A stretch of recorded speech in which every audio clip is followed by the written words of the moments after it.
Hoy agradezco al doctor, hoy agradezco al doctor, pues que nos acompañe con este tema tan importante y en el cual pues todos nuestros atletas pues se ven expuestos. Entonces creo que es muy importante estar bien informados, saber hacia dónde, qué debemos de hacer. Y bueno, pues aprovechemos toda la experiencia y conocimiento del doctor. Quiero agradecer a Lenia que se encuentra presente, que está ahí con nosotros y pues que estamos llevando este trabajo en equipo entre CONADE y COPAME, las federaciones y pues el mejor de los éxitos hoy en esta capacitación. Muchísimas gracias, Lili. Y voy a ceder la palabra a la licenciada Lenia Rubalcaba, coordinadora de analistas técnicos del deporte adaptado de la CONADE. Muy buenos días, muchas gracias Lili por tus palabras. Gracias a todos por estar aquí, a pesar del clima. Nuevamente agradecerles a su presencia por Zoom y quiero dar la bienvenida al doctor, al médico Ángel Marcos Aldaz Ramírez, que hoy nos trae un tema muy interesante que es las alteraciones y adaptaciones fisiológicas en los cambios de usos horarios. Un tema que yo creo que a todos nos atañe, donde todos hemos vivido competencias en distintos usos horarios. Espero y sea de su agrado esta plática y pues bienvenidos nuevamente. Muchísimas gracias. Muchísimas gracias. Y para dar paso ya a esta ponencia, voy a presentar al doctor Ángel Marcos. Es médico cirujano con especialidad en medicina de la actividad física y deportiva por UNAM. Actualmente es docente en la Universidad Ameriquer y médico en el Centro Nacional de Desarrollo de Talentos Deportivos y de Alto Rendimiento, el CENAR, donde realiza evaluaciones médicas a atletas de alto rendimiento. Ha participado como médico en eventos deportivos internacionales y ha impartido conferencias sobre salud y ejercicio. Tu trabajo se centra en la mejora del rendimiento deportivo, la docencia y la investigación en medicina del deporte. Doctor, gracias por acompañarnos, bienvenido. Muchas gracias a todos por acompañarnos.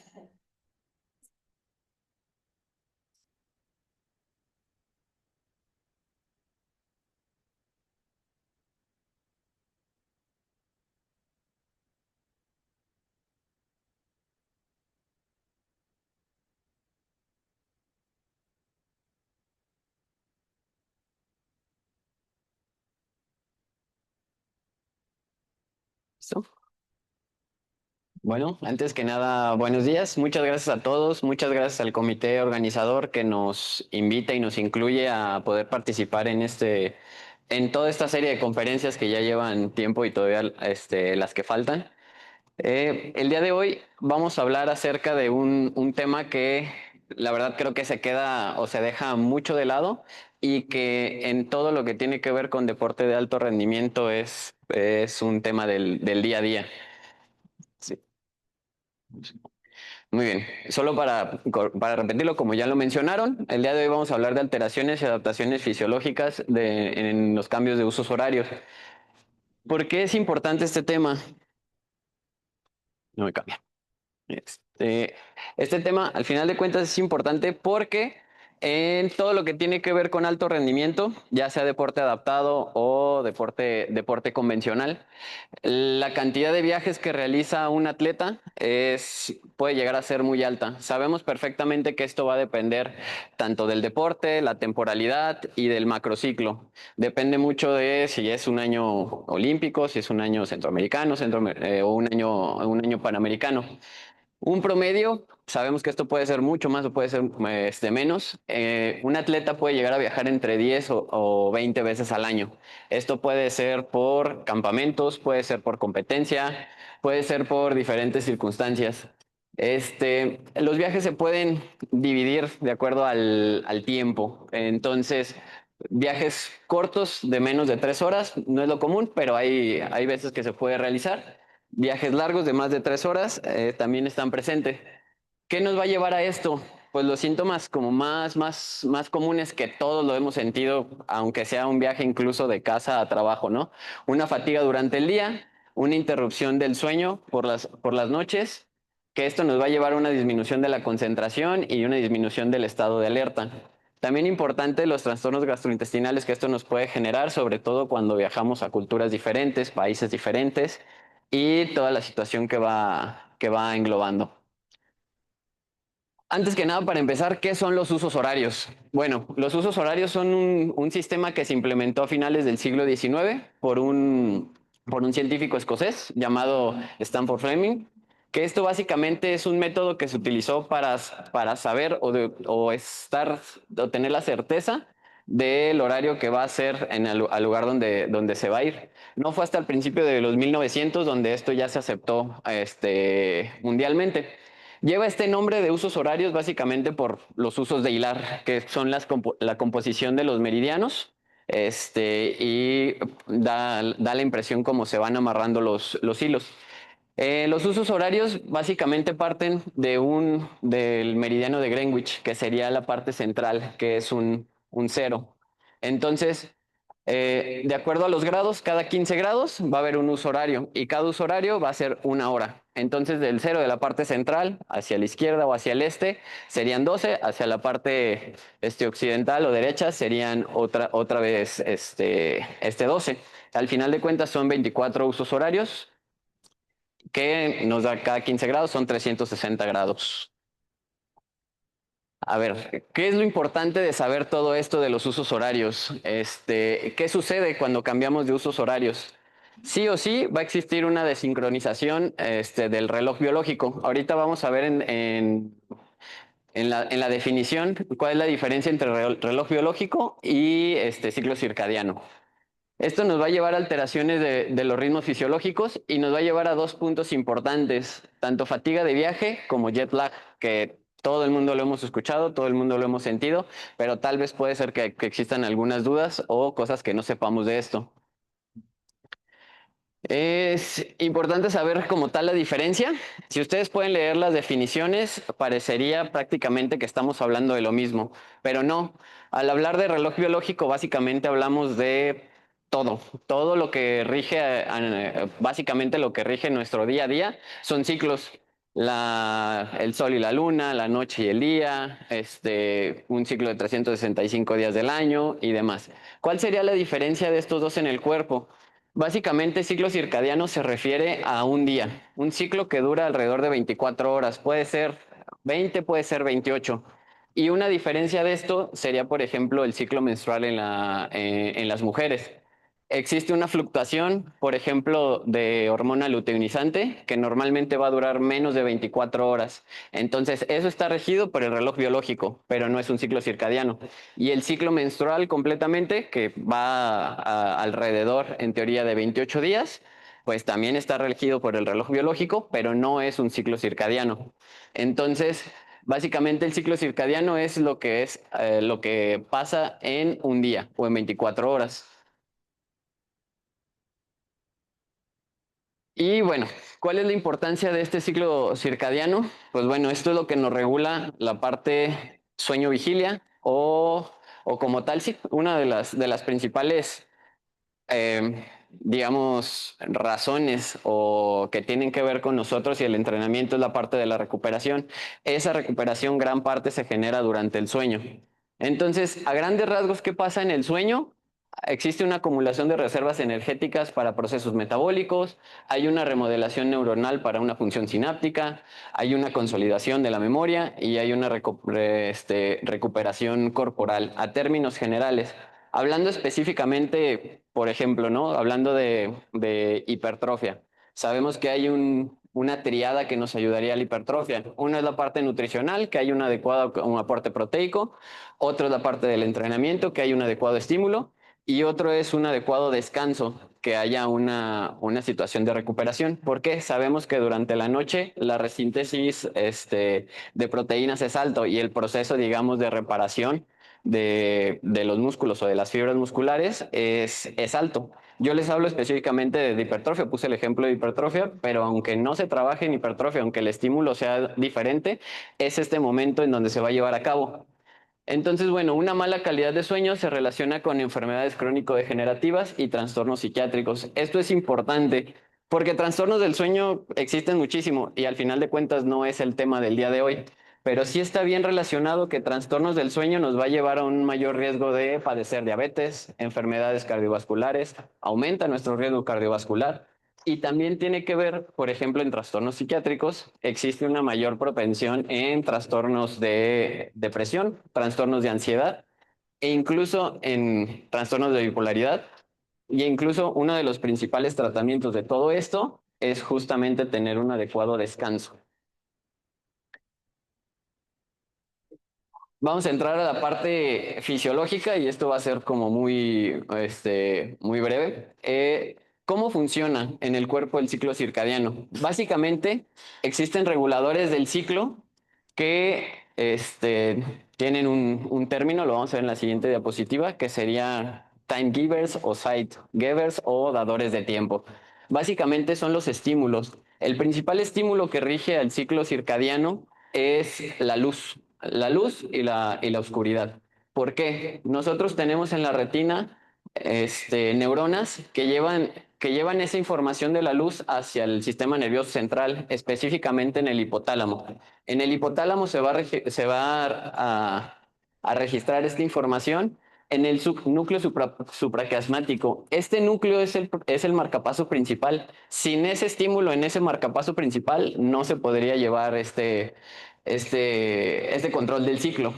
Ahora, en ese núcleo supraquiasmático, básicamente lo que importa también son las vías de entrada, es decir, por dónde llega esa información. La luz es el principal, pero sin embargo, hay otros dos estímulos que tienen un poco menos relevancia, pero también es aparte de la luz. Y lo importante son las vías de salida. Esa señal que llega al núcleo supraquiasmático, ¿a dónde va? Uno de los lugares a donde va es hacia la glándula pineal. ¿Qué nos va a llevar esta glándula pineal? A producir melatonina. La melatonina, como sabemos, es una de las hormonas principales para la inducción del sueño. Ahora, es importante, como está en la imagen, ver que hay otros estímulos que no necesariamente tienen que ver con la luz, lo vamos a ver ahorita. Y estos estímulos, al igual, afectan este ciclo circadiano. Entonces, existen, digamos, marcapasos secundarios que están divididos también en aparatos y sistemas. Es decir, el sistema inmune tiene que ver, el sistema renal tiene que ver, el sistema, bueno, pues sí, todo lo que tiene que ver con páncreas, hígado, riñón, todo lo que nos ayuda al metabolismo, tienen sus propias señales que nos van a regir este ciclo circadiano. Entonces, hay que tener en cuenta que lo principal es la luz, pero no es lo único. Ahora están las otras cosas que interfieren, porque ustedes me podrán decir, y ustedes lo han visto con los atletas, o sea, son atletas o son personas que claro que se van a dormir, ustedes tratan de controlar este estímulo de la luz, que muchas veces es difícil, sabemos que los atletas se quedan con su celular, con computadoras y demás, con más fuentes que generan esta luz que puede afectar, pero no es lo mismo, no es lo único, perdón. Del lado izquierdo es importante ver que la ingesta calórica o más bien la ingesta de comida en horas no adecuadas nos va a llevar a que este ciclo circadiano no se lleve de la mejor forma. La parte del estrés, que muchas veces tiene que ver con las competencias, la actividad física, lo cual depende mucho de en qué horario y qué tipo de actividad es lo que se va a ir haciendo. La temperatura, y esto es muy importante. Ahorita lo vamos a seguir viendo, pero la temperatura al momento de dormir es una de las principales variables que pueden afectar un descanso adecuado. Entonces, mientras mayor temperatura haya, más difícil va a ser poder conciliar el sueño. En teoría, lo recomendable sería aproximadamente estar a unos 20 grados y durante el sueño esa temperatura todavía va a descender entre 0.8 o 1 grado más. Si estamos en lugares que son muy calientes, y creo que todos lo hemos vivido aquí, se complica mucho más dormir y el descanso no es igual. Muy importante también el viaje, es decir, la distancia y las horas que se pasan en este proceso.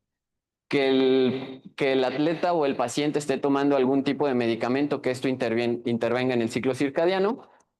Condiciones extras que tengan que ver con la salud mental, es decir, trastornos de ansiedad, trastornos de depresión, tiene mucho que ver y afectan obviamente la calidad del sueño y a estos ciclos circadianos. Y pues bueno, que no haya una buena higiene de sueño. Y lo más importante aquí abajo, que afortunadamente aquí espero que no se vea tanto, pero sobre todo personas que trabajan de noche, más probablemente van a ver, van a tener una desincronización de todo este proceso y van a tener alteraciones del sueño. Esta gráfica es importante por una cosa, sobre todo hace relación acerca de los cambios de las fases, es decir, sobre todo fases de sueño-vigilia. En la parte de arriba se habla de como de un avance o qué estímulos te va a llevar a cambiar de esa fase. En la parte de abajo, qué estímulos te va a retrasar esa fase, perdón. La línea azul, azul fuerte, sería un estímulo de luz. ¿Ok? Entonces en la parte de abajo viene un horario y básicamente si hay un estímulo de luz, esto va a retrasar todo este ciclo. En la parte de arriba, la línea roja va en relación a la melatonina. La melatonina por sí sola tiene un inicio si es que todas las condiciones son adecuadas, es decir, una luz tenue, un lugar adecuado en cuanto a clima, en cuanto a iluminación y sonido.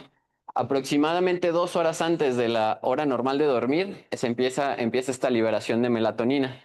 Y es muy, muy importante, este cuadrito que se ve o ese rectángulo es el periodo del sueño. En el momento en el que la melatonina alcanza su pico máximo, es el momento en el que también en ese triangulito verde va en relación al momento en el que disminuye la temperatura. Entonces, cuando se registra una mayor disminución o la máxima disminución de temperatura, es el momento también que hay un pico en la melatonina. Esto va a depender mucho de los horarios del sueño, pero aproximadamente en una persona que se duerma a las 10 de la noche y se levante a las 7 de la mañana, esto podría pasar a las 4 de la mañana. Y es lo que se esperaría. Y si una persona no tiene ningún trastorno del sueño, si hay algo que por algo la persona se esté despertando, porque haya ruido, porque hay un trastorno neurológico, hay una degeneración en este tema, pues obviamente eso se va a ver afectado. Y también algo aquí que es importante, y justo el término de sincronización va en esto. Para generar un adecuado sueño, tiene que haber, digamos, la sinergia de dos procesos. Un proceso es esto, que hormonalmente se desarrolla adecuado a la liberación de melatonina, existen las condiciones ambientales. Y otro proceso es justo que no haya una interrupción ambientalmente de eso. Entonces se llama proceso C y proceso S. Tiene que haber ambos. Si hay una liberación adecuada de melatonina, pero hay una alteración, digamos, psiquiátrica, hay un trastorno de ansiedad, hay un trastorno de depresión. Por más de que hormonalmente tu cuerpo esté bien, no se va a generar un adecuado ciclo circadiano. Lo mismo si ambientalmente no hay alguna alteración, es decir, hay luz, es decir, si hay ruido, es decir, si hay algún estímulo externo, por más de que esté hormonalmente todo bien, no se va a llevar adecuadamente el ciclo circadiano. Y también es importante mencionar que, bueno, y lo vamos a ver ahorita, no por una noche o por un ciclo que no se lleve a cabo correctamente, significa que va a haber una afectación como tal. El problema es cuando ya llega a ser crónico. Aquí importante, dos definiciones que también parecieran ser muy similares, pero no necesariamente son lo mismo. Y esto sobre todo porque tiene que ver con la desincronización. La fatiga de viaje. La fatiga de viaje puede ser, bueno, más bien es un trastorno que está causado por muchas cosas. Esta fatiga de viaje es independiente del modo de transporte, no necesariamente es en avión, puede ser en carretera, puede ser en ferrocarril, puede ser en lo que sea. Y también es independiente de la dirección del viaje e independiente de las zonas horarias que se crucen. Como tal, la fatiga va relacionado a qué tan cansado es este viaje o este proceso. Por ejemplo, no sé, ir de aquí a Chicago. Sería más o menos un viaje de 5 horas, pero en el mismo uso horario. Entonces, ya 5 horas de un viaje en avión, obviamente ya pesa porque es difícil estar en un lugar tan limitado, pero no se cruza ninguna zona horaria. Entonces, ahí estaríamos hablando solo de la fatiga de viaje. Y en cambio, la definición de jet lag, pues es cualquier viaje que se cruce rápidamente 3 zonas horarias o más. Entonces, pues ya, También en el jet lag es importante destacar que es episódico y siempre implica que se recupere de ese estímulo. La fatiga de viaje no necesariamente nos va a generar una recuperación de estímulo. Entonces, lo de arriba tiene relación sobre todo en equipos o en atletas que estén viajando constantemente, es decir, que estén viajando o cada semana o varias veces por semana. Y esa fatiga como tal sí se va, pues digamos que se va acumulando. Y lo que respecta al jet lag, para que sea la definición como tal, sí tiene que haber una recuperación completa. Bueno, la fatiga de viaje es un agotamiento asociado con cualquier tipo de viaje. Importante puede ser translatitudinal o viaje transmeridiano. Translatitudinal quiere decir, por ejemplo, en América, ¿no? De ir del polo norte a polo sur. Este es importante la fatiga que va a generar porque vas a llegar a unas condiciones completamente diferentes. Y obviamente cuando hay un viaje transmeridiano, pues esto es obvio. Cuando van a competiciones a Europa u otro país o otro continente, y nos va a ir generando todo este problema. Hay factores que tienen que ver en esto o que influyen principalmente en esta fatiga de viaje. La mayoría va relacionada acerca de viajes realizados en avión, es lo más descrito y generalmente son los viajes más largos, obviamente se utiliza este medio de transporte. Pero bueno, ¿qué factores físicos intervienen? La salud general. Es importante ver si la persona que está viajando ya tiene una alteración de salud, pues muy probablemente va a ser un poquito más complicado. O se puede generar alguna enfermedad durante el viaje. Y eso, pues bueno, ya nos toca a nosotros, al equipo multidisciplinario, tratar pues de prevenir cualquier tema de infección o cualquier tema de enfermedad, porque también hay que tener en cuenta que las afectaciones de este tipo o mayor cansancio o mayor sensación de fatiga, pues nos va a aumentar el riesgo a tener una lesión. Entonces puede ser tanto alguna enfermedad general o algún tipo de lesión. También en los temas físicos, que pasen mucho tiempo en espacios restringidos. Como tal, es evidente que los lugares en avión, en camión, pues no son los más cómodos que digamos. Fisiológicamente, y esto hablando específicamente del avión, hay una exposición mayor al aire seco de la cabina. Todo este tema en la cabina nos va a dejar como un mayor riesgo a diferentes tipos de enfermedades. Actualmente y sobre todo después de la pandemia mejoraron mucho los filtros de los aviones, pero el simple hecho de estar en una cabina con una mayor cantidad de gente ya te aumenta el riesgo de algún tipo de infección, sobre todo de vías respiratorias. Y estar expuesto a un aire seco, aparte de que nos va a aumentar el riesgo de estas enfermedades, también nos aumenta el riesgo de deshidratación. Y es importante tenerlo en cuenta, sobre todo en viajes muy largos. Alteraciones del sueño y una nutrición deficiente. Eso sería importante y creo que no pasa, por lo menos en mi experiencia y con entrenadores que he hablado, no se lleva como tal una guía de hidratación, una guía de nutrición, sobre todo en viajes largos. Este, Viajes directos que se pueden hacer a China, a Japón, te pueden llevar 14, 15 horas y si tienes una escala, pues bueno, esto se puede aumentar. Y no llevan, o hasta donde yo sé, no me ha tocado ver, no llevan algún tipo de estrategia, básicamente hasta que llega la necesidad de comer, llega la necesidad de tomar agua y hay una mayor exposición o mayor riesgo para deshidratarse y demás. Entonces, también existen factores psicológicos como una monotonía mental en el viaje, pasa mucho tiempo haciendo lo mismo, una preocupación del viaje y una preocupación inherente a la competencia y pues obviamente al momento de ver una disrupción de la rutina diaria, también hay alteraciones psicológicas. Aquí es importante algo para tener en cuenta de qué interviene en la fatiga del viaje. Son estas cuatro cosas de arriba.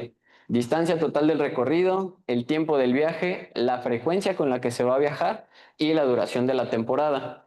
Por ejemplo, uno de los principales documentos o literatura que yo he leído acerca de esto es es un consenso de expertos y ellos hablaban de ligas que viajan mucho, por ejemplo, en las ligas estadounidenses como la NBA, NFL y demás, y ellos llegan a acumular digamos, tantos kilómetros o tantas millas de viaje como para darle la vuelta al mundo una vez, por lo menos, por cada temporada. Entonces, la distancia total del recorrido y la frecuencia del viaje tiene mucho, mucho que ver, y sobre todo también la duración de la temporada. Afortunadamente aquí creo que están un poquito más espaciados, no siempre es así. Ahorita vamos a ver las recomendaciones de qué tan antes tendrán que llegar a una competencia o qué tan antes se tendrán que preparar para llegar al lugar de la competencia. Pero en lo que tiene que ver en rendimiento deportivo, perdón, que actualmente no hay tanta información, sobre todo tantos estudios realizados. La mayoría de los estudios que se han realizado han realizado estudios de potencia o de resistencia, como el CMJ o el Yo-Yo Test. Y se mencionan en esos estudios que no hay un cambio significativo.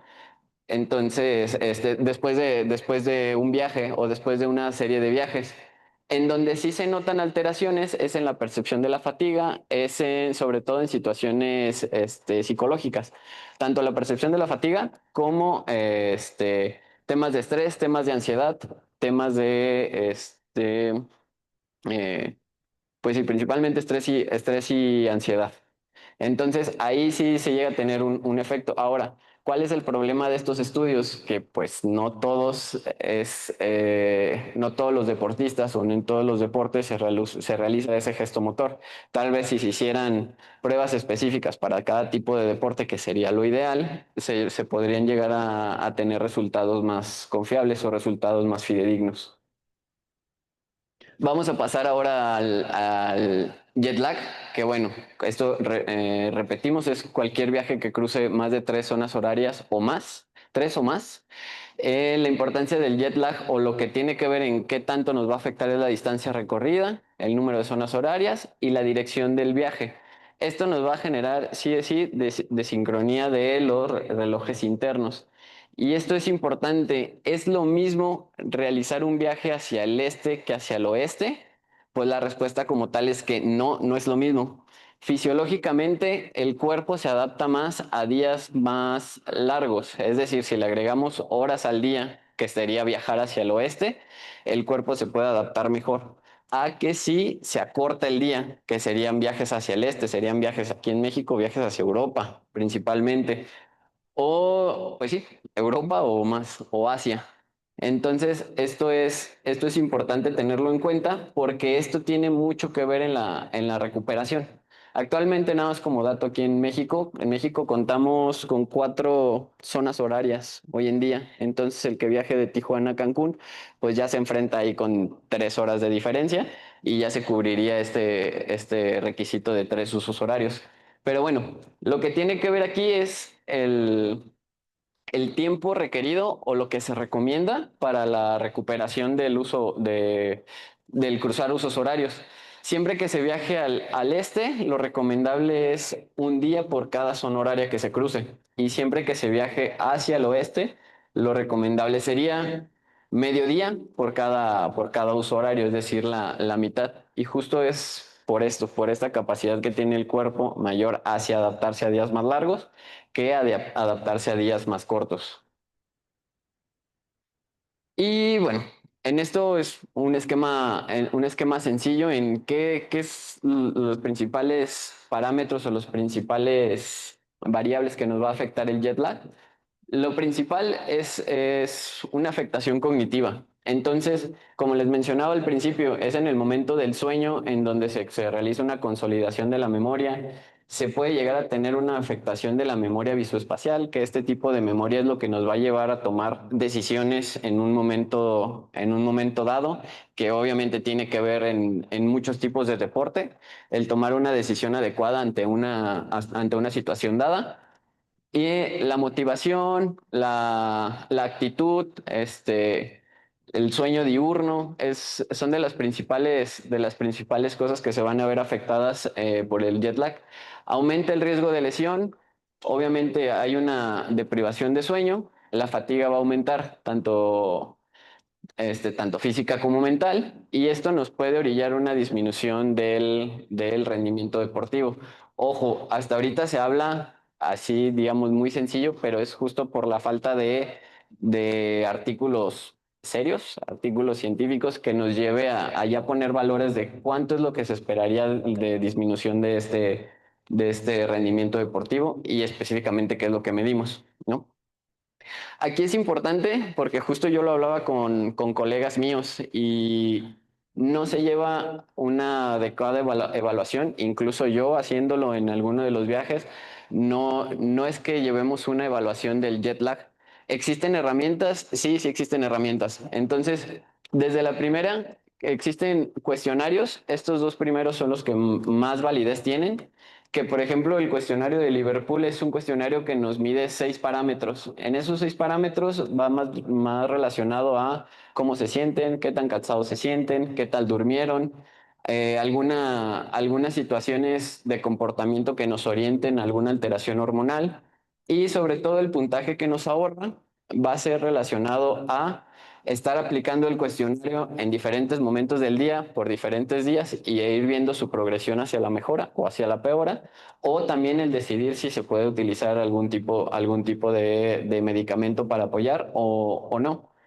Y lo más exacto, pero muy, muy difícil que se lleve a cabo, son los marcadores de fase circadiana. ¿Por qué? Como les comenté en la gráfica donde hablaba de la temperatura, el momento donde más disminuye la temperatura es donde está más relacionado con la melatonina, ¿no? Entonces, tendríamos que medir nosotros una temperatura central. Eso no se puede hacer porque es muy invasivo. Para medir una temperatura central deberíamos de tener un catéter a nivel central que podría ser en el corazón, o lo más que podríamos acercarnos sería una temperatura rectal o demás, pero es un tema súper invasivo que obviamente no tenemos a la mano, pero sería la mejor forma de medirlo. Otra sería medir la melatonina salival, que tampoco no es que se tengan los parámetros ni el equipo para estarlo midiendo a todos los días.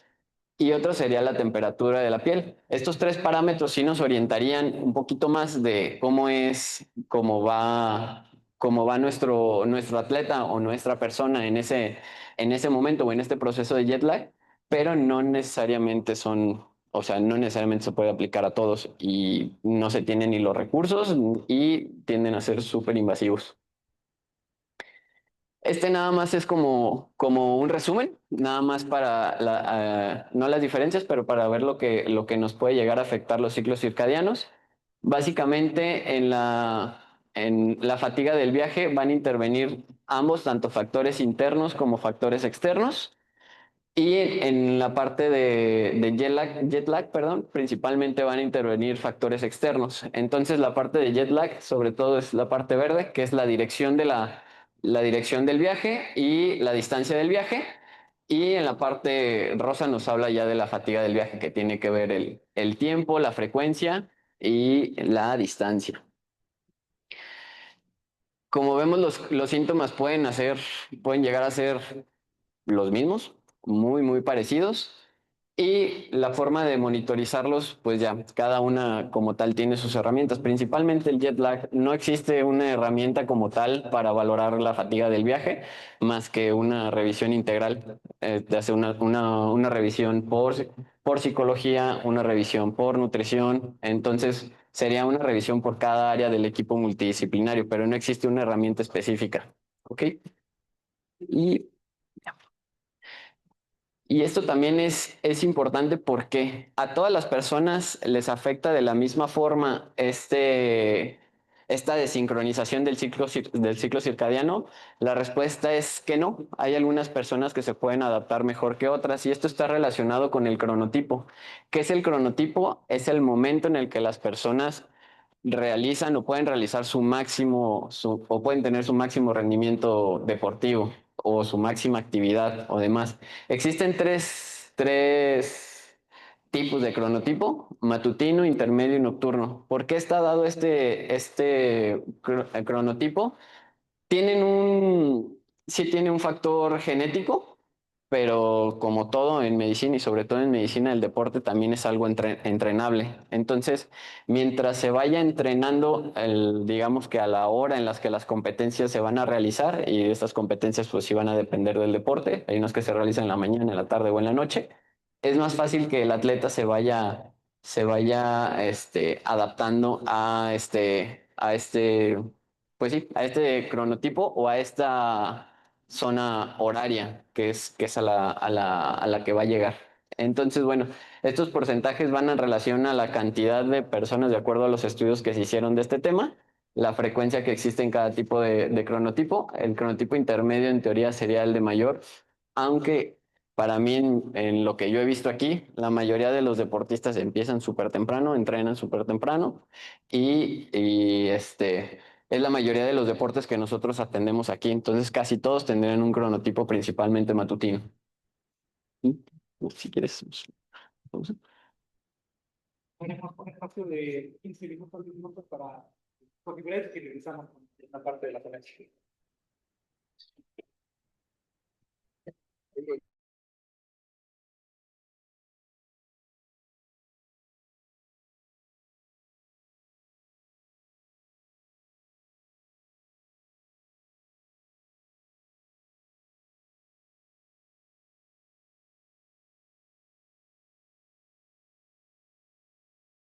Que fue el audio.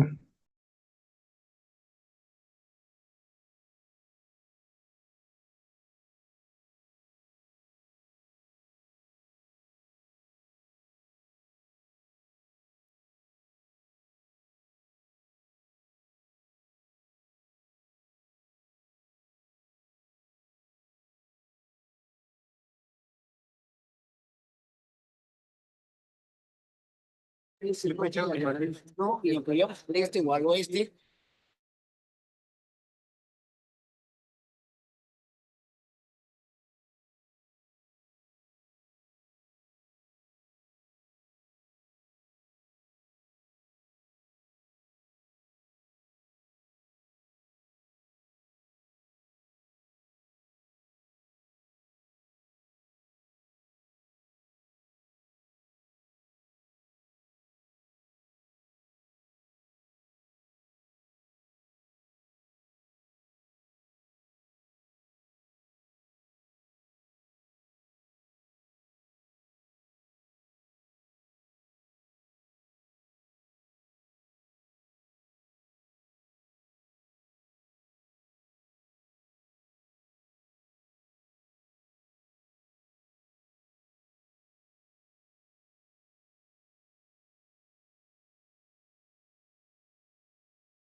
No se escucha.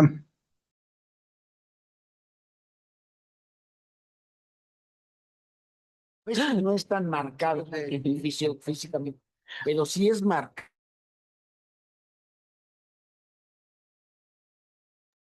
Chicos, les recordamos que tomaremos un break de 5 minutos y volvemos.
11:55 regresamos. Muchas gracias.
Ustedes me dicen.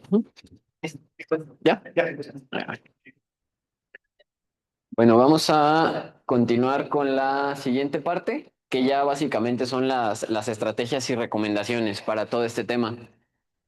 Como lo mencioné previamente, la importancia de la liberación de melatonina con la disminución de la temperatura.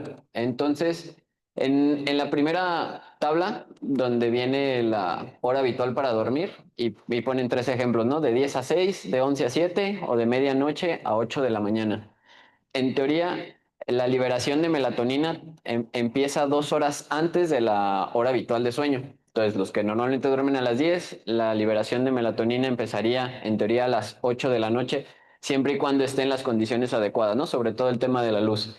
Y en ese caso, la disminución máxima de temperatura sería a las 3 de la mañana. Lo mismo con las horas siguientes. Ahora, ¿cómo se puede calcular esta disminución de la temperatura en viajes hacia el oeste o hacia el este? Pues bueno, por ejemplo, lo que ponen aquí y recomiendan en este artículo es que viajes de 8 horas hacia el oeste. En teoría, esta disminución de la temperatura sería a las 8, sí, a las 8 de la noche en el tiempo del horario del destino.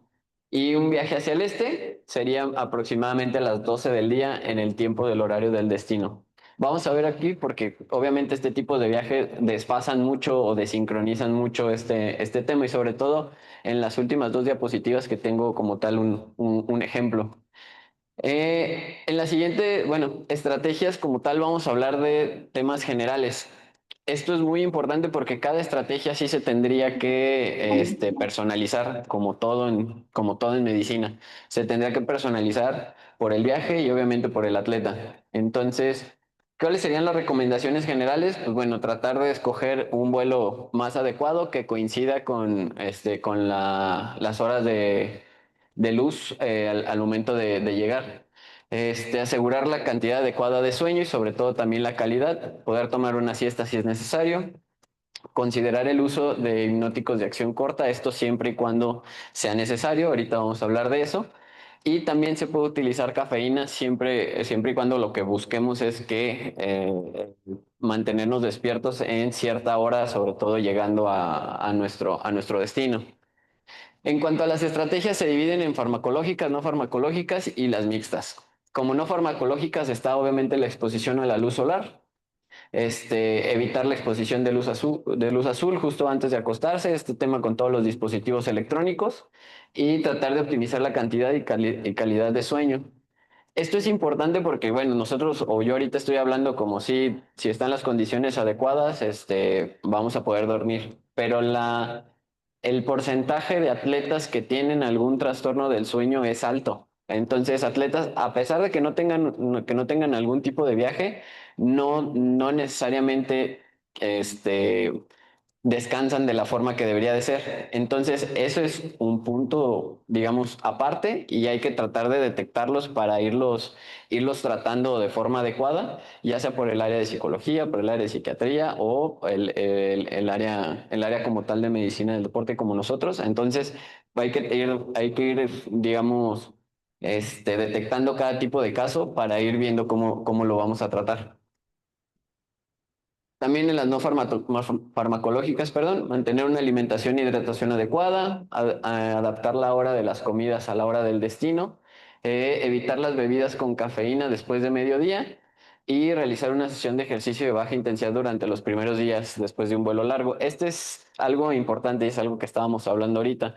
Muchas veces por temas de la logística no se llega con la cantidad de días adecuadas al sitio de competencia. Entonces las cargas muchas veces no llegan a ser las adecuadas, pero porque los tiempos no lo dan, pues no da para más, no da para ir regulando las cargas de menos a más y también para tener el tiempo de adaptación al nuevo horario. Entonces hay que tratar de ir buscando la forma de que esto sí se vaya haciendo poco a poco. En cuanto a las estrategias farmacológicas, básicamente está dividido y no es que sea como pasos, pero lo más común, porque digamos que lo más normal o lo más fisiológico, pues es empezar con melatonina.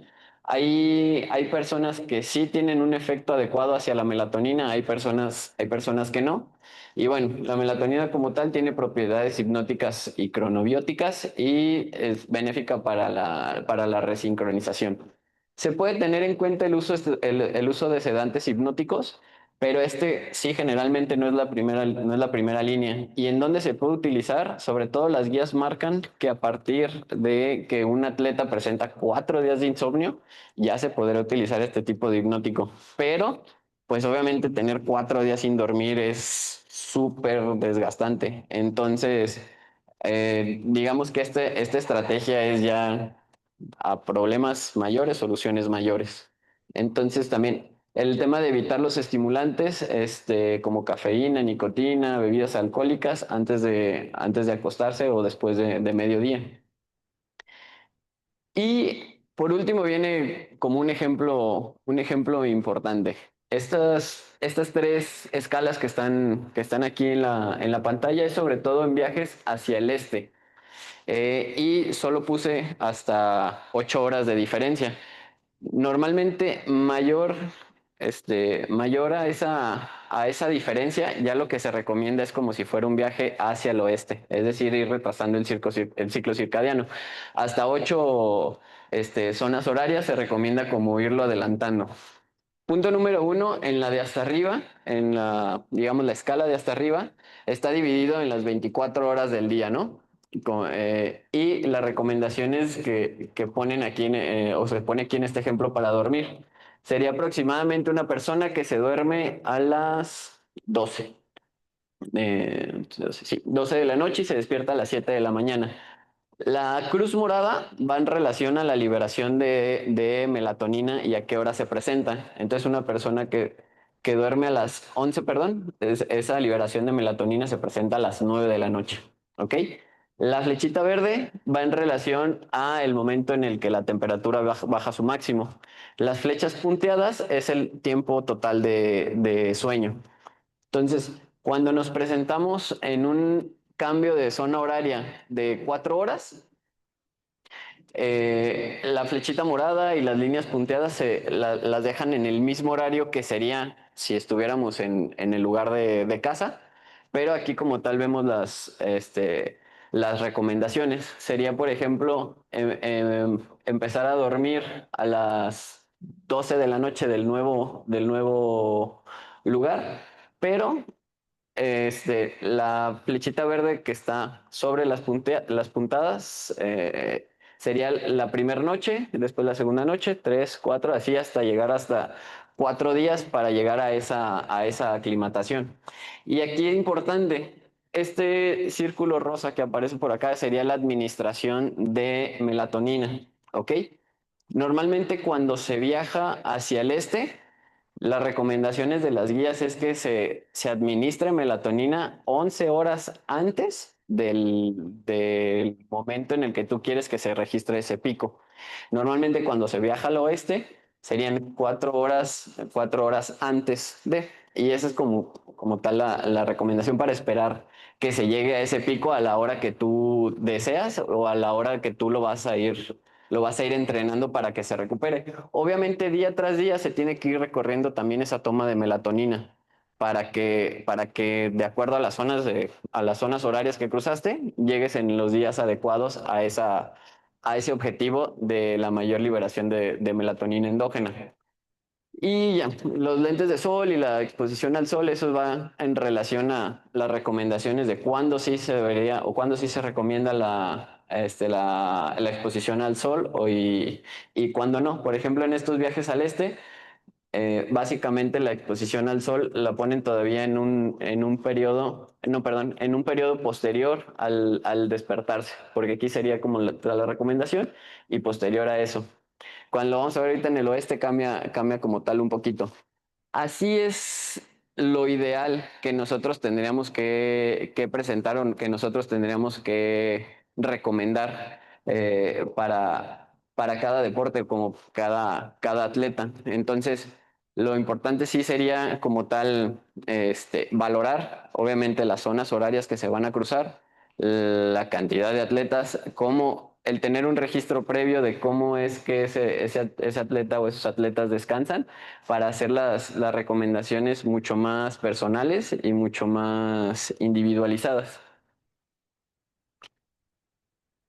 Y en este caso, sería un viaje hacia el oeste, que la verdad por nuestra situación geográfica, pues muy probablemente nunca nos vamos a presentar con esto. Casi todos los viajes son hacia el este, incluyendo los viajes a esta parte de Asia, a pesar de que viajamos hacia el occidente, pero por las zonas horarias es como si viajáramos hacia el este. Y aquí solo para mencionarlo, hacia el oeste hay recomendaciones incluso a veces como de administrar melatonina en horas probables de sueño. No es que se va a despertar al atleta para darle estas dosis de melatonina. Sería ahí lo indicado ideóneamente, pero no vas a interrumpir un ciclo de sueño para administrar cualquier tipo de medicamento. Actualmente, y esa es como tal mi experiencia, yo también me incluyo, pues básicamente se ha convertido como una situación asistencial. Cuando una persona o un atleta no puede dormir, se acercan con nosotros y administramos algún tipo de medicamento que los ayude a conciliar el sueño. Pero en teoría tendríamos que llevar ya también pues sí, un protocolo previo para tener en cuenta la administración de medicamentos si es necesario o si con puras intervenciones no farmacológicas se puede llegar a hacer, que también se puede llegar a hacer. No necesariamente siempre se tiene que aplicar, se tiene que administrar algún tipo de medicamento. Y básicamente es todo. Muchas gracias.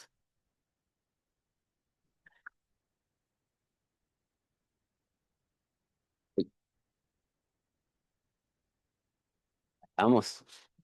Si no sé si tienen dudas, se pasa el micro. Sí, quien quiera, porque hay varias. ¿Qué tal, doctor? Buenos días. Buenos días a todos. Buenos días. Excelente ponencia, te felicito muy bien. Tengo como 70 preguntas más. Ok. Si todo esto que nos está presentando, y lo hablamos ahorita en el espacio, fuera realmente definido por el área médica, al área multidisciplinaria, pues los resultados serían increíbles, ¿cierto? Podríamos tener esto. Porque esto no es proceso del área médica en el área paralímpica o en el área como convencionales. Planificar y definir con el área médica todo relacionado. Nosotros nos encantaría poder programar los boletos de avión. Eso no es posible, no, es imposible.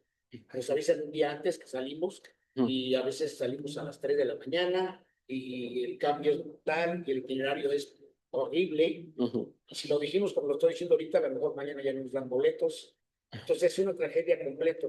Entiendo que la capacitación es bien importante y esto es primordial, por lo menos para eventos principales como Juegos Panamericanos, Campeonatos Mundiales, Juegos Paralímpicos, lo cual no sucede.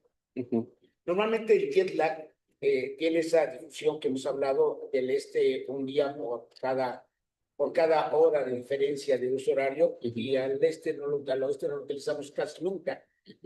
A veces alguien del área metodológica nos decía que eso ya no era lo último. Pues es lo que existe. No es cierto, ¿verdad?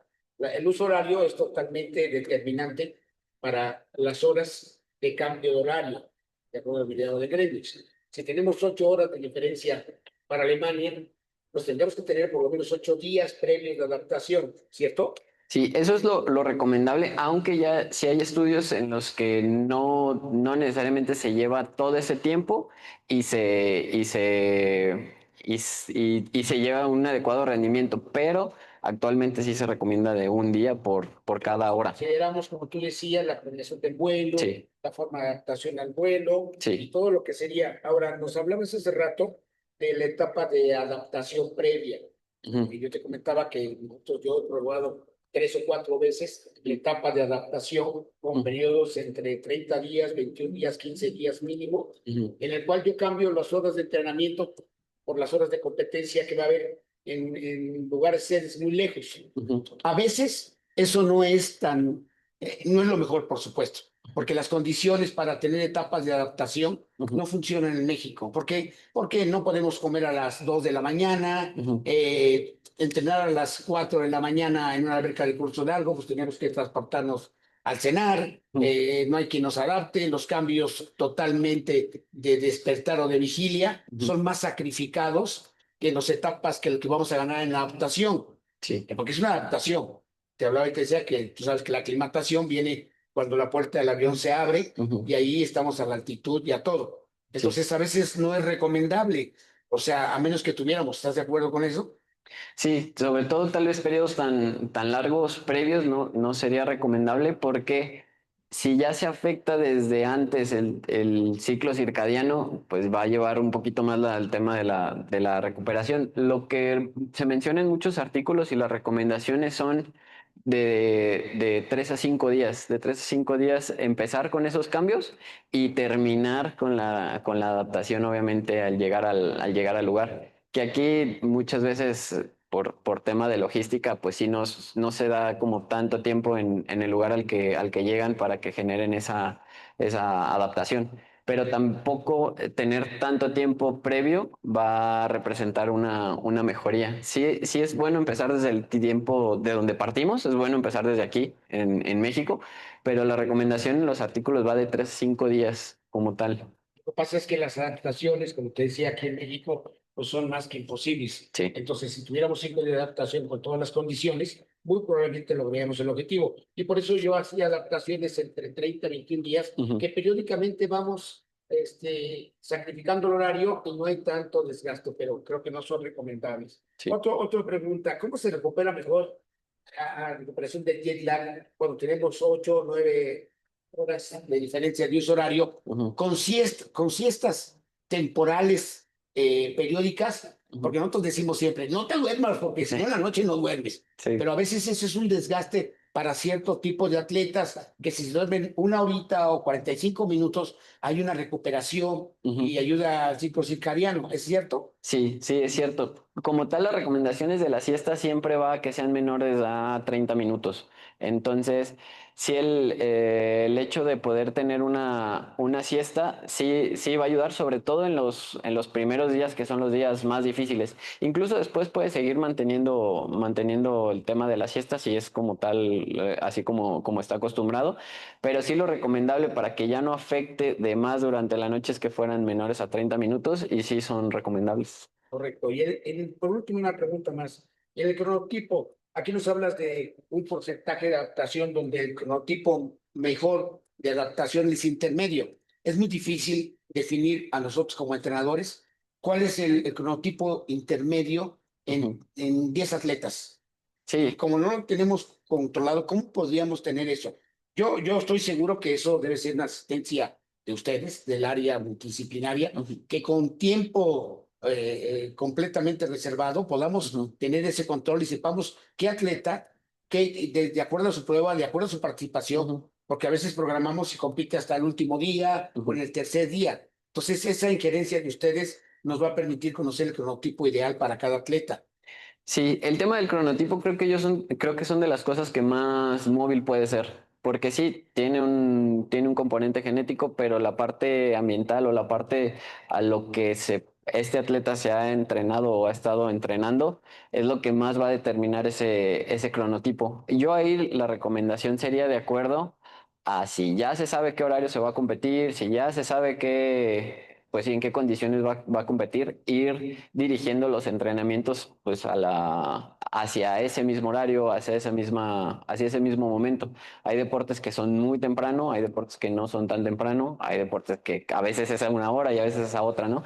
Por eso si ya se tiene la información de cuál es el momento de la competencia, o incluso hay deportes que compiten varias veces al día. Ese es el problema, justamente, que el cronotipo a veces es movible, Sí. porque pensamos que en la mañana le voy a mandar a pasar nada más a la final, de repente vemos el programa y no, tienes que tirarte a todo en la mañana, o viceversa. Programamos porque estaba planificado tirarse a todo desde la mañana y vemos el hit y vemos que no es necesario. Entonces, el cronotipo se va a modificar de la mañana en la tarde. Entonces, la asistencia médica temporal planificada es súper importante. Sí. Así como la multivariabilidad de formas desde la nutrición, hidratación, que son conceptos que al final de cuentas sumados traen como consecuencia que un atleta no funcione. Ahora, además de eso, tenemos como lo que pasó ahora en Guadalajara, que nos vamos a una sede que tiene 1500, casi 1600 metros de altura, que tiene casi 800 milímetros de mercurio, que trae como consecuencia que la presión atmosférica sea más fuerte sobre el atleta, una alberca ya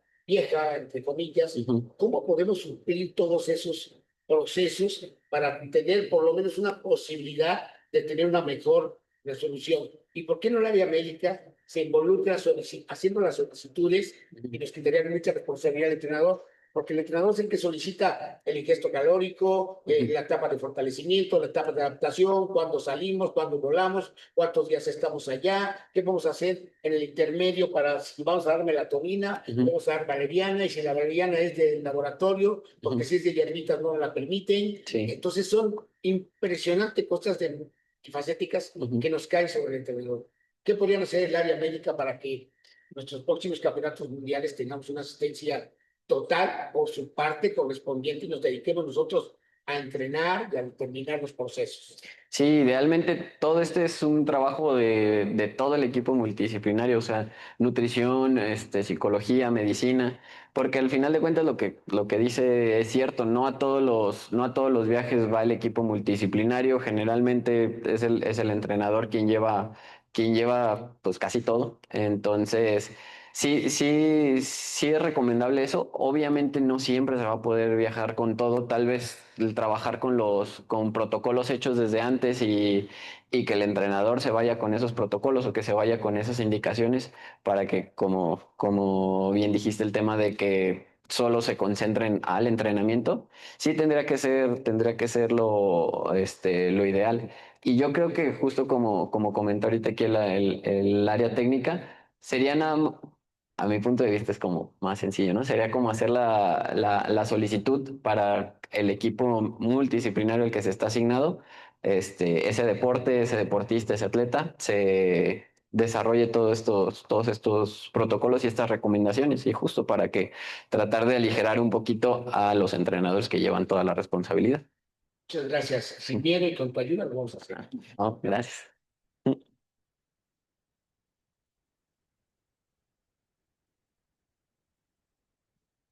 Gracias. Bueno, justo de lo que estaba mencionando él, o sea, en caso, profesor Vélez, justo si quisiéramos nosotros también como involucrarnos y poder saber un poquito más o aplicar estos test para los atletas y ver, ir conociendo como tanto la parte, por ejemplo, del test de Liverpool que mide lo del jet lag, al momento de que viajen los atletas y lleguen a la competencia, ¿se podría que el entrenador o alguien más aplicara el test y los resultados ya se compartieran con el área médica y con ADE para analizar los resultados, o tiene que obligatoriamente aplicar las pruebas en el área médica? No, yo creo que en toda la aplicación de instrumentos, creo que habrá obviamente instrumentos que sí sean muy especializados, ¿no? Pero sí se puede generar una capacitación para que cualquier persona los pueda aplicar sobre todo.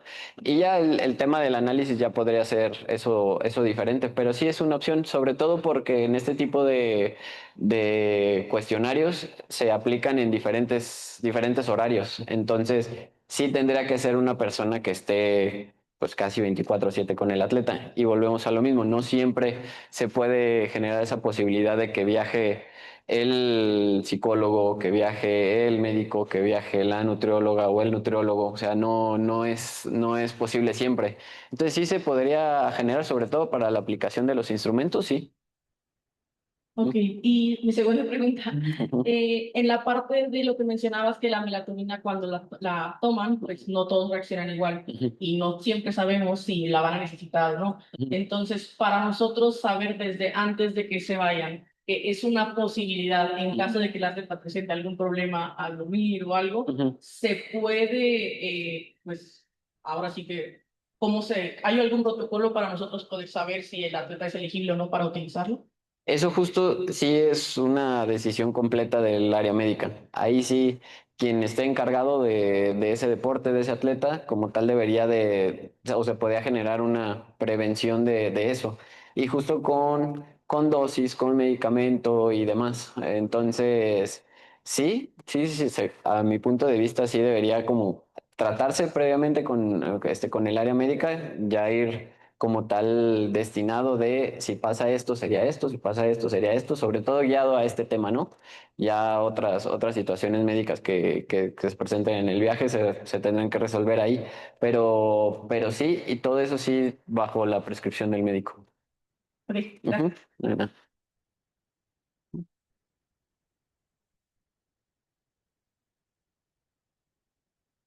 Doctor Ángel, muchas gracias por su ponencia. Gracias, doctor. Agradezco su intervención y una vez más hemos aprendido mucho en el día de hoy. Yo tengo tres cuestiones que son observaciones y al final una pregunta. Ujú, La primera, cuando usted hablaba de los factores que influyen y señaló lo de la salud general y llegando a lo psicológico, hablaba de monotonía en el viaje y preocupación como punto número dos. ujú, Y el tercer punto no me dio tiempo de escribirlo. Yo también me di cuenta que ahí tenemos un problema con el deporte de arcado, que es la incomodidad que crea durante largas horas viajar en personas con mucha discapacidad algunas ujú, y lo que afecta psicológicamente en ese punto dicho viaje. El segundo punto que tengo es cuando hablaba de la fatiga de viaje y había la distancia total de la recorrida, tiempo del viaje, frecuencia de viaje y duración de la temporada. ujú. En frecuencia de viaje, yo creo que lo que usted explicó nos sirve mucho para una parte como educativa, nosotros los entrenadores, ya que usted mencionaba que los deportes de conjunto sucedía mucho esto de la frecuencia de viaje, producto de los eventos, los torneos, las temporadas y demás. En el caso del deporte de un servidor que es la natación, te digo que sirve como una parte educativa para que seamos capaces de, en coordinación con el área metodológica de CONADE, planificar muy estrictamente los eventos donde vamos a participar, Ujú, porque esto trae por consecuencia cambios continuos de adaptación fisiológica, como usted decía. Qué bueno que mencionó las adaptaciones fisiológicas, los cambios metabólicos ujú, y las cuestiones psicológicas. Yo también le agregaría la cuestión de la altura.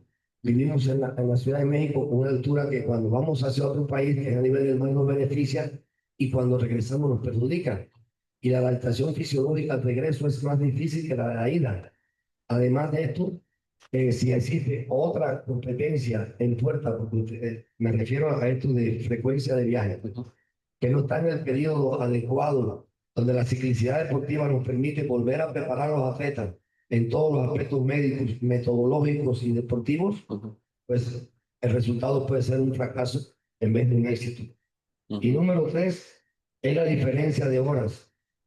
Creo que tenemos que hacer una perfecta estrategia entre el área metodológica y federaciones para elegir y definir los lugares de competencia. Es decir, en ocasiones los entrenadores solicitamos estrictamente que exista el número de horas necesarias ujú, y todas las condiciones, pero no consideramos que la Comisión Nacional de Deporte atiende a múltiples deportes y múltiples deportes que requieren de las mismas necesidades económicas. ujú, Entonces, en ocasiones elegimos una competencia en Europa, cuando el nivel deportivo para nosotros está en Estados Unidos.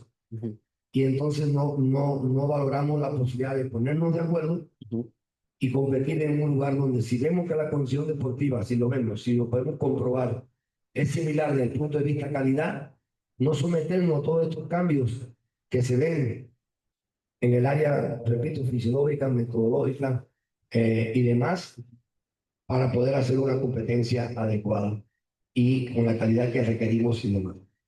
Y la pregunta era que si estos test que usted mencionaba, Liverpool, escala de Columbia y demás, ujú. ya tienen mucha evaluación ustedes en diferentes deportes de nuestro país realizadas. La respuesta es no, no que yo sepa.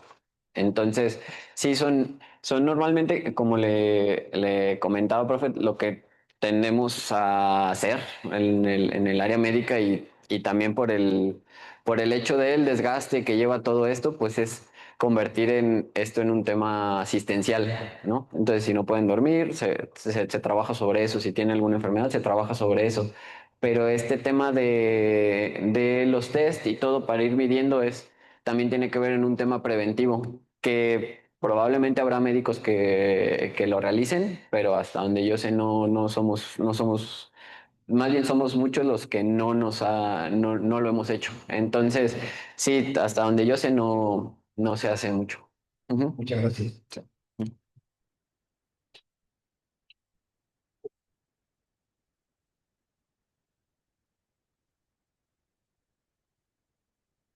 Buenos días. Buenos Antes días. que nada, muchas gracias por esta exposición. Mm. Una pregunta, ¿usted cree que en personas con discapacidad visual se modifique todo este círculo, bueno, el círculo circadiano? Sí, claro, 100%. Y eso está bien descrito, ¿eh? Sobre todo en personas con ceguera total. Digamos que no hay un ciclo circadiano y las fases se llama que están como fases libres. Entonces, las personas con ceguera total, poco a poco, o no poco a poco, porque no es que sigan o sea, como una misma secuencia. Habrá días que duerman más, habrán días que duerman menos, habrán días que sí, que solo vayan a dormir porque el sitio que los rodea ya se fueron a dormir, pero el tema de conciliación del sueño les costará trabajo y lo mismo el tema de empezar el día siguiente. Eso es en personas con ceguera total. Cuando hay algún tipo de estímulo a la luz, sí se puede llevar a cabo, pero sí tienes toda la razón. Sí hay personas, sobre todo con ceguera, que todo esto no se lleva. ¿Y habría posibilidad de trabajar con ellos sin causar dependencia, por ejemplo, algún fármaco? Porque, pero Ujú. me ha tocado competidores que ya son las 12 de la noche y no se quieren dormir Ujú, y pues modifican todo. Y al otro día hay que pararse a las 4 de la mañana ujú. y llegan fatigados. Sí. Pues bueno, como está en la presentación, la parte de la luz es el principal estímulo, pero existen otros estímulos. Entonces, yo creo que ahí el tema sería pues ir trabajando con rutinas mucho más estrictas, o sea, rutinas que todo ahora sí se complete como en un ciclo. Entonces, ajá, el tema de ejercicio, el tema de las comidas, que todos los factores que estaban como dadores de tiempo o side givers que estaba ahí, tratar de limitarlos completamente para de esa forma tratar de que vaya ellos creando un ciclo. De todas formas, no significa que eso vaya a pasar. Puede ser que llevando todo al pie de la letra sigan teniendo ese mismo comportamiento y justo por todo este tema fisiológico. Muchas gracias. Sí, no hay nada.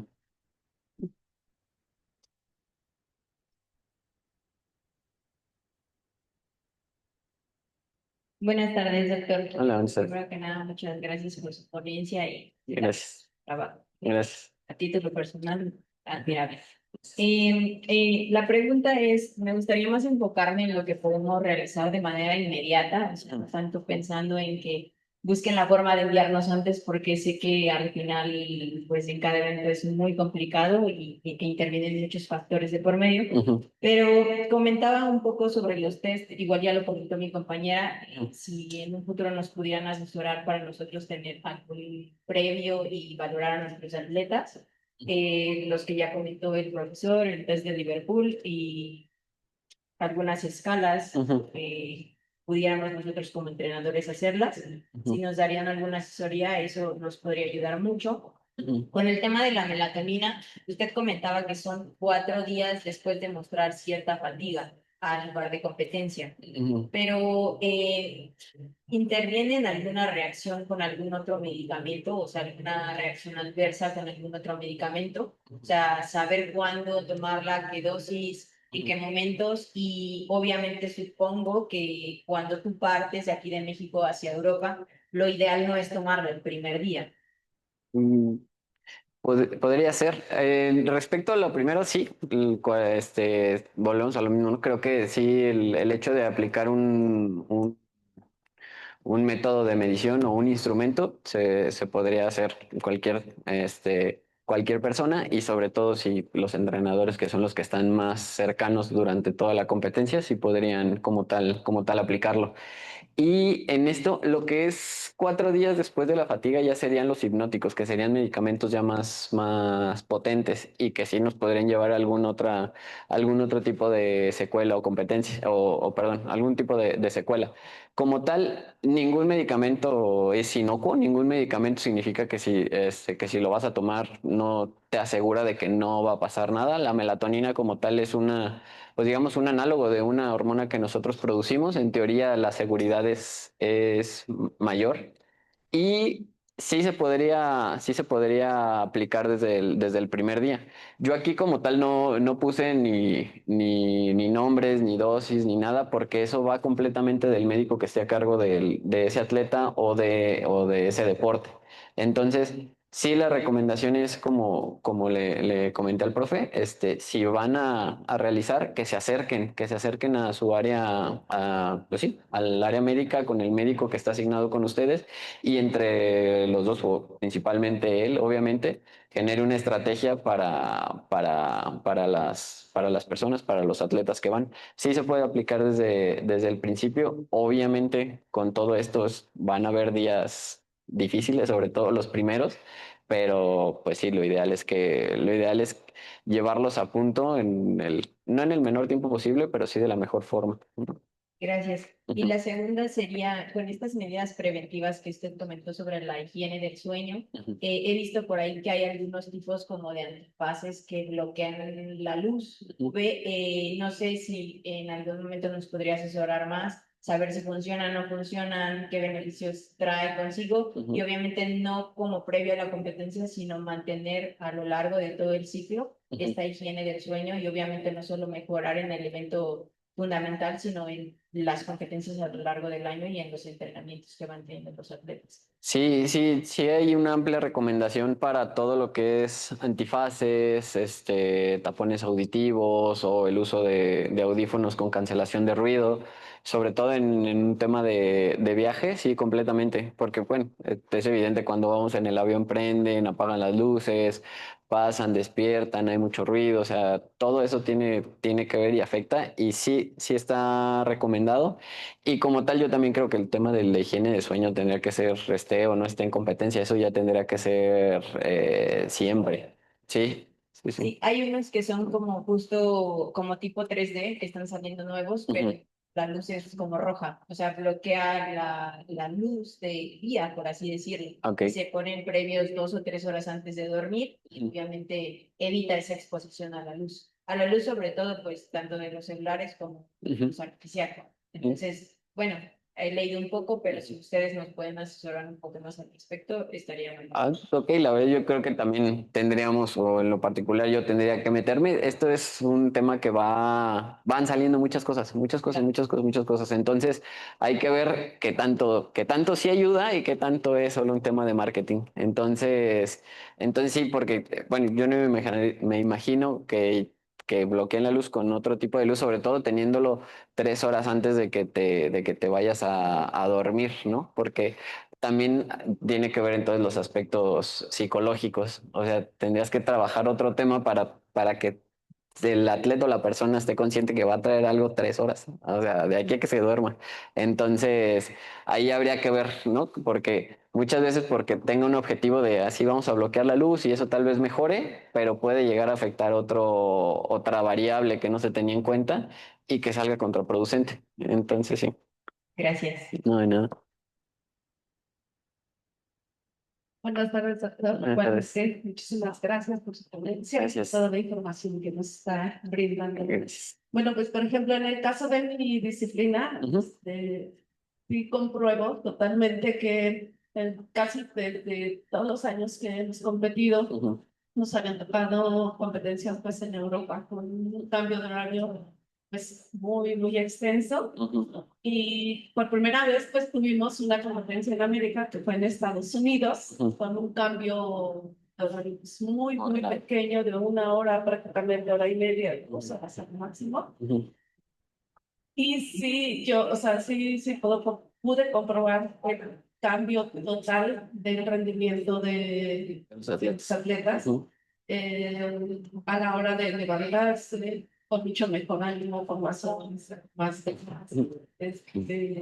a diferencia de que cuando competimos en Europa y que vamos por cuestiones de logística, de tiempos y demás, pues que se están durmiendo en plena competencia. Sí, evidentemente el cambio de horario y el dormir mucho mejor, pues sí nos da esa gran diferencia y hasta en los resultados. Sí nos fue muchísimo mejor y aparte se sentían pues más como más cercanos al país, no lo sé. Fue muy efectivo en esa competencia en Estados Unidos. Pues como dicen todos mis compañeros entrenadores, pues sumándonos a esta pues, petición de que el área médica, pues bueno, estemos como más pues en contacto. Cada disciplina pues obviamente es diferente. En el caso de mi disciplina, pues competimos prácticamente todo el día, como que de 9 a 9 de la noche. Con constantes hits de cambio, porque tienen que bailar hasta 7, 8, hasta 9 veces, depende de las categorías que vayamos pasando. Y bueno, pues sobre todo, pues bueno, ya los compañeros ya preguntaron cosas que yo también tenía dudas. Y bueno, pues una pregunta, pues bueno, específica también, pueden quererlo para introducir esta parte hacia el sueño. Claro está que también el sistema nervioso pues está muy involucrado. Y bueno, y por ejemplo, estas estrategias como o dinámicas de el sueño, como con la respiración, pues el tema con los antifaces. Y bueno, también pues, otras dinámicas alternativas más terapéuticas, holísticas, como le podemos llamar, con animalterapia, lo que son esencias, pues bueno, no sé qué tanto se puedan utilizar también como dinámicas o estrategias para poder pues llevarlos a esa parte del sueño. Entonces, recurría un poco a esa parte de no duermas en todo el día para que duermas en la noche. Yo fui deportista muchísimos años, muchísimos años, y a lo mejor a mí me funcionaba, ¿no? Trataba de mantenerme despierta, pues porque ya me vencía el cansancio y en la noche y ya dormía. Me funcionaba, pero como dice, no, base a lo de la ponencia, pues hay distintas cronotipos o personas distintos. Sí. Y bueno, pues preguntarle si recurrir a este tipo de dinámicas pues, también son recomendables. Y ya se van. Sí hay otras alternativas. Referente a aromaterapia, la verdad es que no desconozco, pero hay, por ejemplo, la parte de meditación, que sí está bien establecido y que sí puede llegar a generar una ayuda para la inducción del sueño. El tema de meditación es muy complejo, muy complejo, pero sí existen como tal aplicaciones que incluso hasta programas a veces por streaming en Netflix o demás, que te van ayudando como una meditación guiada que es un poquito más amigable como tal. Y sí tienen un efecto benéfico para el tema de conciliación de sueño y mejora del sueño y mejora del estrés y todo eso sí está bien descrito y sí se puede utilizar. No. Manden en primera clase, resolvemos todo. Vamos a hablar. Muchas gracias, doctor.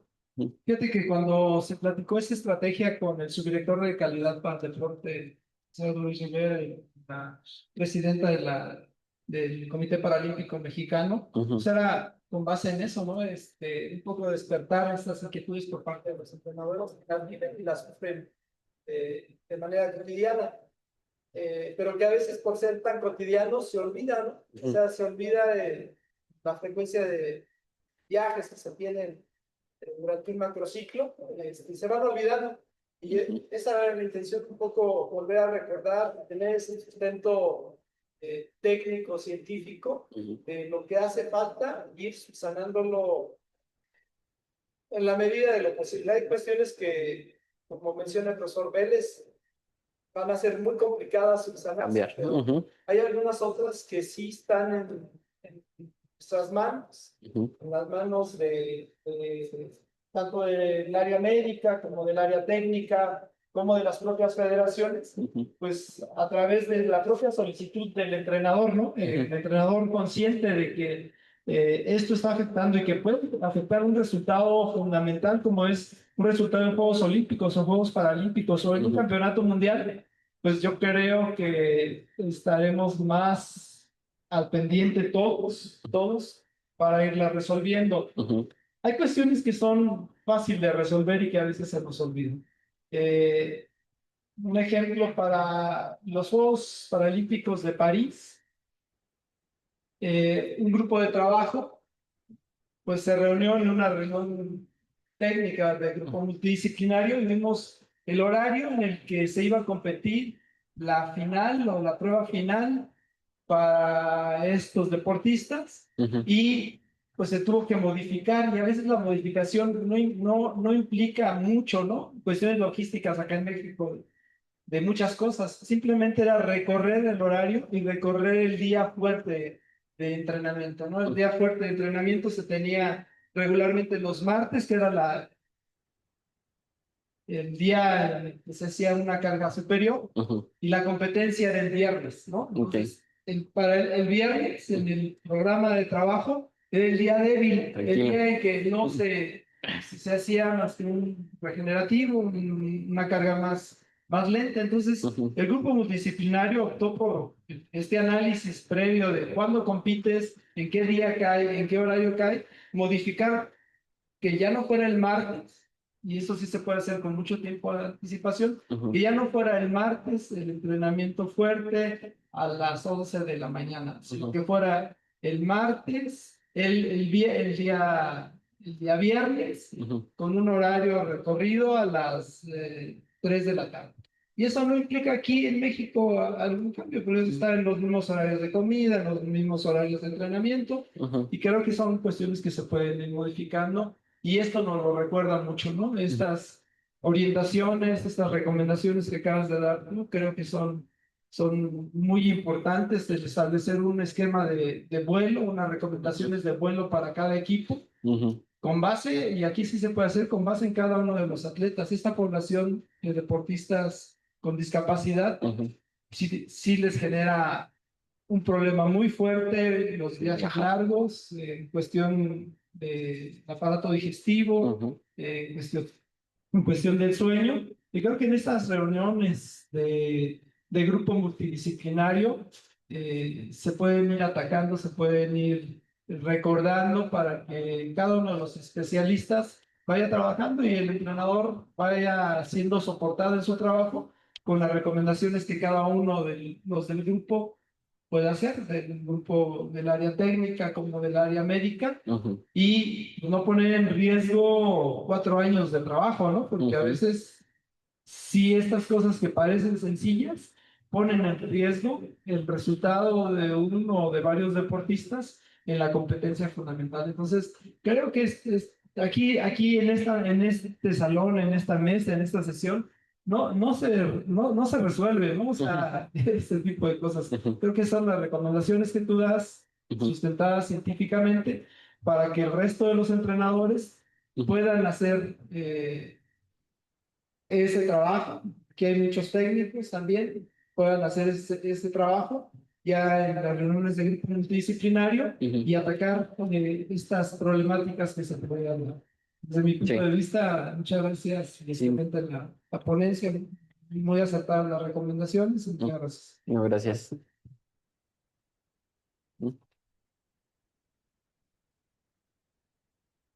Tenemos 3 preguntas más en internet y ya para finalizar la sesión. La primera es si en el vuelo ayuda el uso de cubrebocas, en lo que mencionaba del frío en el vuelo. Sí puede ayudar, sobre todo por el riesgo de infección que lleva el estar en una cabina. Como mencioné en la ponencia, han mejorado mucho los filtros de los aviones, pero de todas formas hay un riesgo más elevado. Entonces sí podría ayudar el uso de cubrebocas. La segunda es si documentas tu ponencia, pero para reafirmar, ¿el uso del celular afecta el sueño? Sí, sobre todo para las etapas finales del día o cuando ya se esperaría el poder dormir. Como mencioné ahí, la liberación de melatonina empieza 2 horas antes y la liberación de melatonina está completamente relacionada con los estímulos lumínicos. Entonces, sí, de estar con el celular, con computadora, con televisión, sí puede llegar a afectar o retrasar este inicio del ciclo. Y por último, ¿qué orientación médica se le podría dar a una persona que se vea pocos índices de melatonina y Ujú. que la melatonina sintética no lo ha ayudado? Ahí habría que ver ya el caso específicamente y hay que ver todo lo relacionado a estos factores externos que se mencionaron en la plática, sobre todo los dadores de tiempo. Entonces, sí hay casos que son resistentes a todo, o sea, tienen una adecuada higiene del sueño, no tienen tanto estímulo, y no responden a los primeros pasos, pero hay que constatar que no haya nada de eso. Al final de cuentas, como mencioné, la melatonina no es que sea el paso uno, existen también otros medicamentos que nos pueden ayudar a la conciliación del sueño. Pero hacer una recomendación con eso más bien sería la invitación a que se acercara al área médica y ya evaluando completamente ya se podría hacer una recomendación. Pero sí puede pasar que se haga todo perfecto y aún así no haya un ciclo adecuado. Muchísimas gracias, doctor. Le pido un aplauso para el doctor. Y voy a hacer la palabra a la segunda línea de bancada para que culmine esta conferencia. Muchísimas gracias a todos. Creo que es un tema muy interesante que nos atañe a todos, entrenadores, competidores y grupo multidisciplinario. Agradecerle al doctor Ángel Marcos Aldar Ramírez, agradecerle a la CONADE, agradecerle a COPAME también, que gracias a ustedes pues se ha podido dar esta colaboración y llevar a todas partes de la República y del mundo este tipo de pláticas. Muchísimas gracias a ustedes y me despido. Gracias. Muchas gracias. Y en el grupo de WhatsApp estaremos compartiendo la liga para el registro y para poder hacer el cuestionario. No olviden llenarla porque eso es para su constancia de esta capacitación. Cualquier duda, estamos en el grupo CONADE Copame para resolver sus dudas. Y muchas gracias. Bonito día a todos. Gracias, doctor, nuevamente.